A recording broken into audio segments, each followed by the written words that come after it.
Once upon a time, Lord Buddha was crossing a village with his disciples. The day was very hot, so Lord Buddha decided to take a rest. With all his disciples, he took the shade of the tree and rested for some time. Lord Buddha was so thirsty, so he asked one of his disciples to get him some water to drink. Where they were resting there's a small lake, so the disciple decided to bring some water for my Lord from there. He immediately stood up and went to the lake. He saw the buffaloes were taking bath on the other side. The bullock was crossing from the lake. When the bullock was crossing the lake, the mud came up the surface. The disciple thought that he can't take the muddy water for his Lord. He went away to Lord Buddha and said the water is not muddy, so what to do? The Lord Buddha told his disciple to take some rest. After some time, Lord Buddha told the same disciple to bring some water from the lake. When the disciple went to the lake, he saw the water very clear and the mud settled at the bottom of the water without any effort. So he began collecting the water in the pot and brought it to Lord Buddha. Lord Buddha drank the water and asked, "What did you see?" The disciple explained what he saw now. Lord Buddha said, "This is how our disturbed mind, so let it be. Give some rest to settle it down. You need not do anything to settle it down, and then we can take any decision once the mind is calmed down." We see in life how people make decisions when their mind disturbed and it results in the arrogance or breaking down of relations. So give some time to settle the mind and then make a decision when the mind calms down. Here's a story of monk through which the monk conveys the message of peace and presence of silence in mind to overcome every situation in life. Let's start story. Once there was a very wealthy young man. He came to the monk very frustrated with his wife and wanted to know who he is. The monk listened and asked him, "What problems are there in your life?" The young man told he is fed up with his wife, wine, money and wants to know himself. The monk then asked, "Is there anything which you like the most or something in which you get fully absorbed?" The young man replied, "Yes, chess. Everything I lost except chess." The monk called one of his servants who was meditating for 12 years. The monk told him that, "Bring me a board of chess." The servant was once thinking what was it, but after some time he knew about chess. He was meditating for 12 years, for which he forgot about the world and its belongings. He bought the chess and sat at the side of his master. The monk told the young man, "This is your last game of chess. If you won, then your life will be beautiful. But if you lost, then your head will cut." The young man was surprised and thinking of escaping from that place, but then he thought to face the challenge. After the game starts, the young man fearing his death and worried about his life. The monk servant, without any hesitation on his face and with his calm mind, started to play. The young man then thought that death is true and every soul has to taste death. After thinking, the fear left his mind and he played chess as he was one of the part of the game. Starting, he was defeated, but after he started playing so well that he turned the game and the young man was on the way to winning. As he was winning, he thought that the monk servant will sentence to death if he lost. Then the young man started playing wrong move. Then the young man felt something in his heart which he did not know about. As the monk was sitting here, he saw that the young man was playing the wrong move. He stood up and he threw the board in between the game. The young man shocked, but the monk servant was quiet and did not respond. Then the young man told about his feelings and the monk offered him to come and join his monastery where he will forget about the world and its belongings.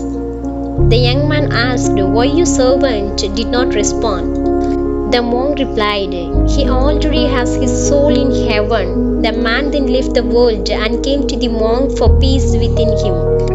We see in life how people faced problems and then run from them.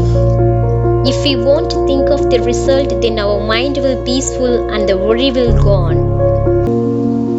Once there was a man who decided to climb a mountain. On the desired day, he went with his belongings to climb the mountain. He did not even research or plan it beforehand.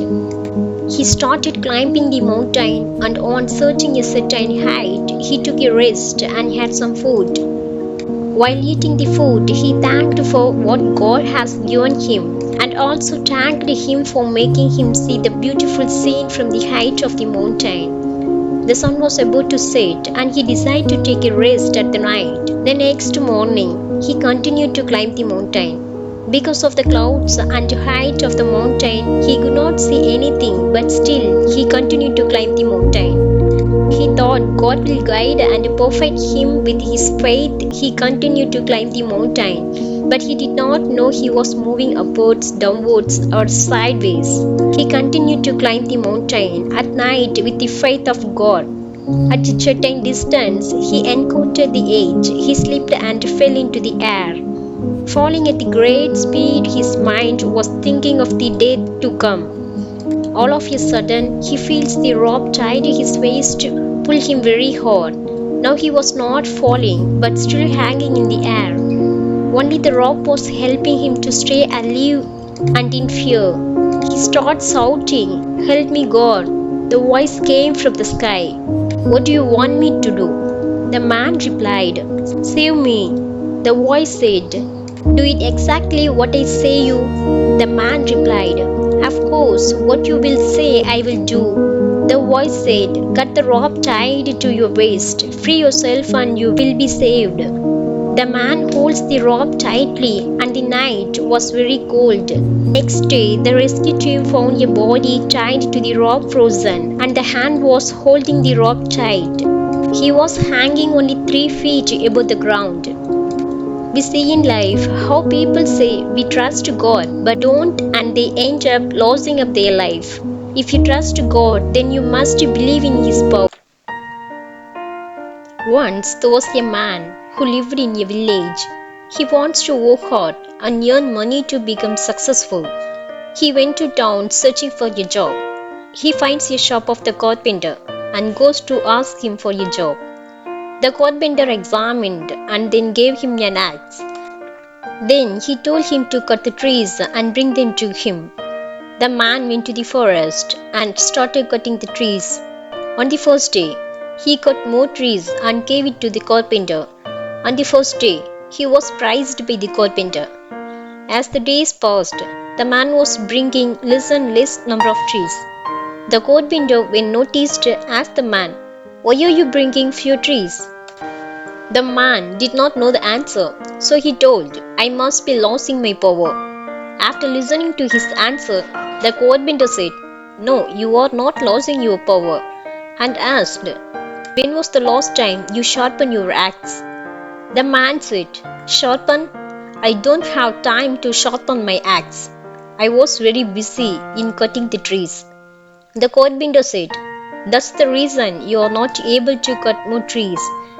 The carpenter then said to the man, "Sometimes working hard alone is not enough to achieve success. You have to work smartly too." We see in life how people work hard, but the one who works smart achieves success earlier. Smart work is also important, but is not a replacement for hard work, as God does not love those who sleep too much and don't work. On the other hand, the one who works hard is the friend of. Once there was a little girl who happily came home with a box in her hand. She has bought a gift for her dad. She came home and started decorating with the golden paper over the box. After coming from home, when his father entered the house, his daughter presented the gift which she brought for his father. As he took her gift in his hand, his father sees that pieces of paper lying in the house which was so costly. So father got angry because the financial condition was not good and there was costly papers lying. He started shouting at his daughter and went into his room. His daughter felt sad. The next day, when her father was going out for his work, daughter approached him and again gave him the gift which she made yesterday. Father was feeling guilty as he shouted to his daughter for such a small reason and said sorry to his daughter. When his father opened the box, he hugged her and said, "The box was empty. If you give someone, daughter, then there should be something which must be there." The daughter replied with tears in her eyes, "The box was not empty. There are lots of kisses which I blew, which is only for you." After listening to this, her father hugged her tightly and also started crying. Later Sunday, the little girl died in an accident. The father always puts that box near his bed for years, and if he thinks of her, he opens the box and remembers that she left kisses for me. We see in life how we give gifts and then forget after some day. This means that the thing we gifted doesn't have any value in front of love, which one should give. Thanks for watching my story. If you like my story, please subscribe and like.